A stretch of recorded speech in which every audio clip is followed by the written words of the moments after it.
मनुष्य के जीवन में 3 ऋण होते हैं। मनुष्य का जब जन्म होता है तो जन्म के समय में इस मनुष्य के 3 ऋण होते हैं, और जब तक यह जीव इन तीनों ऋणों से उऋण नहीं हो जाता तब तक मुक्ति का अधिकारी नहीं होता। कौन कौन से?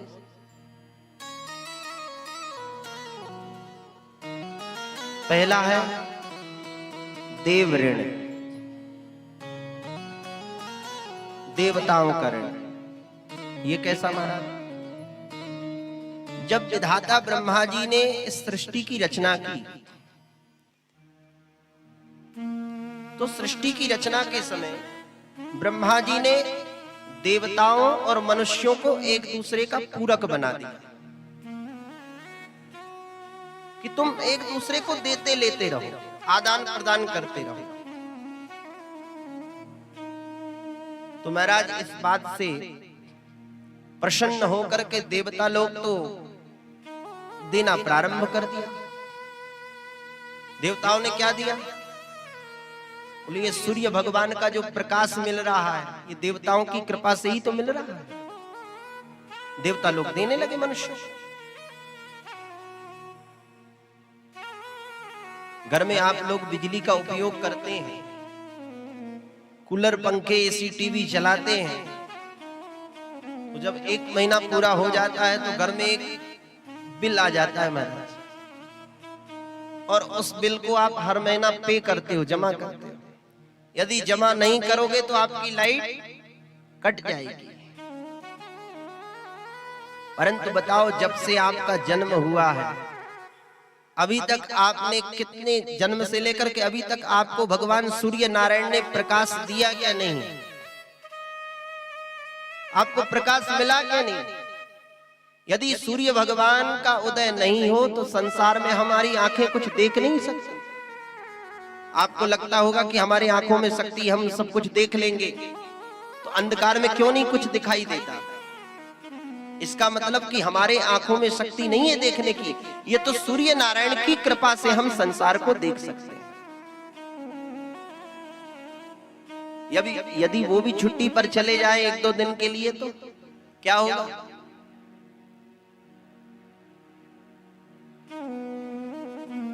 भगवान वायु देवता ने शुद्ध वायु ऑक्सीजन हमें प्रदान की। अभी महाराज कुछ समय पूर्व कोरोना काल का समय चल रहा था, ऐसी अस्त व्यस्तता मच गई थी, ऑक्सीजन की इतनी कमी हो गई थी, सिलेंडरों का भी अभाव हो गया था महाराज। अब बताइए, जन्म से लेकर के अभी तक आपने कितना ऑक्सीजन लिया?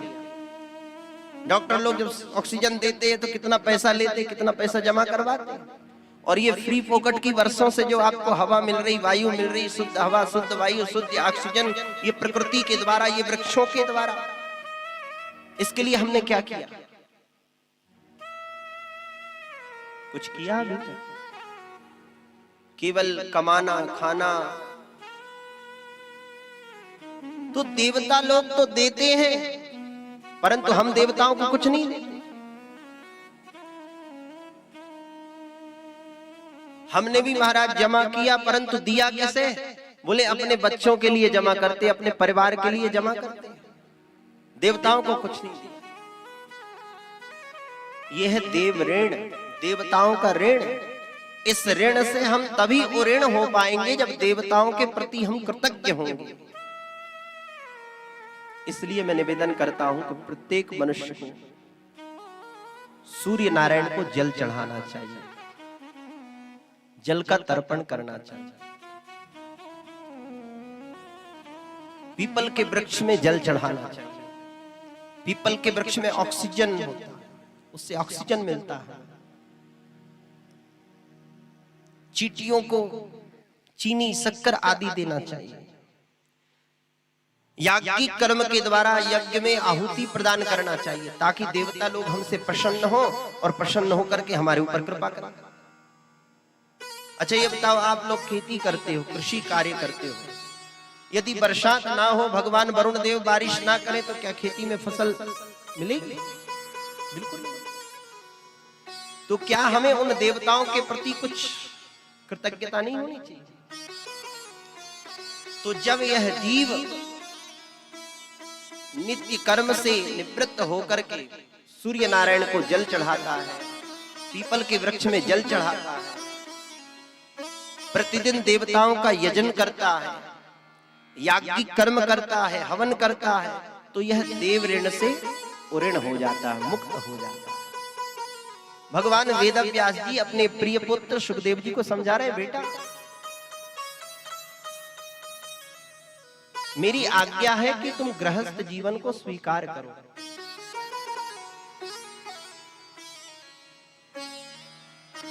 सुखदेव जी कहते हैं कि पिताजी ये गृहस्थ जीवन तो बड़ा कठिन है, इसमें जब एक बार जीव पड़ जाता है तो इस गृहस्थ जीवन से निकल पाना बड़ा मुश्किल है। ये बड़ा दुर्गम है, पर्वत के समान है। गोस्वामी जी भी वर्णन करते हैं, गृह कारज नाना जंजाला, गृह कारज नाना जंजाला, गृह कारज नाना जंजाला, दे अति दुर्गम सैन विशाला, दे अति दुर्गम विशाला,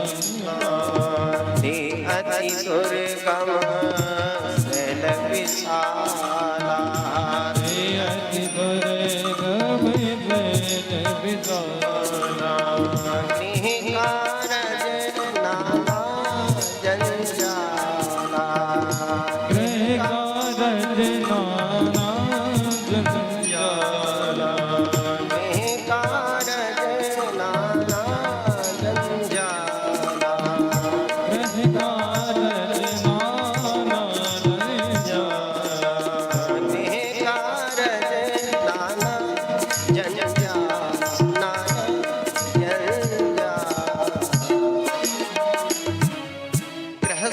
बड़ा जंजाल के समान है पिताजी, मैं इस गृहस्थ जीवन को स्वीकार नहीं करूंगा, ये बंधन का कारण है।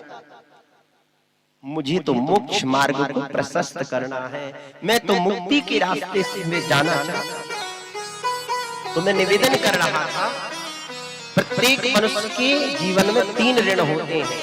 देव ऋण के विषय में आपको मैंने बताया। दूसरा है पितृ ऋण। इस पितृ ऋण से जीव कब उऋण होगा? बोले जब हम भी किसी के पिता बने। हमारे माता पिता ने हमें जन्म दिया, जन्म देकर के हमारा लालन पालन किया, हमें पढ़ाया लिखाया, हमें उस योग्य बनाया, हमें संसार दिखाया, तो उन पितरों का भी ऋण है। पितर कब प्रसन्न होते हैं? घर में जब संतति का जन्म होता है तो पितर नृत्य करके महाराज प्रसन्न होते हैं।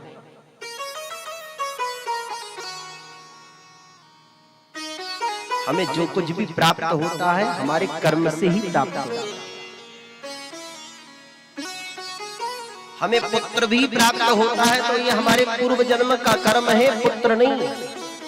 हमें ये संसार प्राप्त हुआ, हमें परिवार प्राप्त हुआ, हमें पत्नी प्राप्त हुई, ये हमारी पत्नी नहीं है, हमारा परिवार नहीं है, हमारा प्रारब्ध, ये हमारा पूर्व जन्म का कर्म है। शास्त्र कहते हैं जीव का कर्म कभी नष्ट नहीं होता। 3 प्रकार के कर्म बताए गए। तो जब हमारे घर में वैदिक पद्धति के अनुसार माता पिता की आज्ञा से और सुंदर रीति से, वैदिक पद्धति से कोई कुलीन कुलवधू से हम विवाह करें और हमारे घर में पुत्र का जब जन्म होवे तो हम पितृ ऋण से उऋण हो जाते हैं। तीसरा है ऋषि ऋण। ये ऋषि ऋण किस बात का? प्राचीन काल में ऋषियों ने तपश्चर्या करके महाराज अनेक वर्षों तक निराहार रह करके, पत्तों को खा करके, वृक्षों के फल, कंदमूल फल आदि खा करके हमारे लिए अनेक धर्मशास्त्रों की, ग्रंथों की रचना की, शास्त्रों की रचना की। जब यह जीव इन शास्त्रों का स्वाध्याय नहीं करता, इन शास्त्रों की कथाओं को श्रवण नहीं करता, इन शास्त्रों का अध्ययन नहीं करता, तो ऋषि बड़े नाराज होते हैं कि देखो हमने कितनी तपस्या करके, कितनी मेहनत करके, कितने परिश्रम के द्वारा, कितने साधन के द्वारा इन सदग्रंथों को तैयार किया और ये इनका अध्ययन नहीं करते। तो जो जीव शास्त्रों का अध्ययन करता है, वेद शास्त्रों को श्रवण करता है, कथाओं को श्रवण करता है, तो वह जीव ऋषि ऋण से पूर्ण हो जाता है। तब कहीं जाकर के वह मुक्ति का अधिकारी है।